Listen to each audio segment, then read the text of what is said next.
Dans un état lointain, un souverain crut malin d'imposer à ses citoyens de porter une plume, pas au chapeau ni à la main, une plume dans le derrière. C'est pour chasser les mouches, prétendait-on, c'est louche, disaient certains qui hésitaient à porter une plume, arguant qu'aucune mouche ne valait une plume dans le derrière. Mais les mouches, disait-on, causent des indigestions.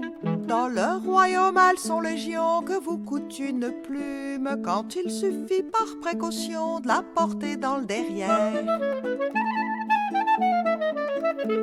On voyait dans les rues des hordes de gens nus, chacun s'en allant dignement avec au cul sa plume, gagner le pain de ses enfants, une plume dans le fondement. S'asseoir est compliqué quand on est affublé d'une plume placée où, vous savez, il suffit d'une plume pour empêcher toute société d'une plume dans le derrière. Il n'y a plus d'oiseaux pour gober les mouches. Oh, pourquoi les a-t-on tous tués? Put-on lire sous la plume d'un poète qui refusait de porter une plume dans le derrière?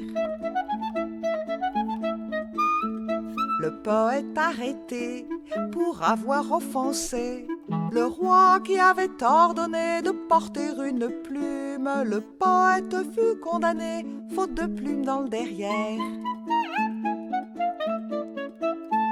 Puis il y eut tant de mouches qu'elles entraient dans la bouche. Le gouvernement admit enfin que les oiseaux ont des plumes pour vivre et pour chasser les mouches, mieux qu'une plume dans le derrière.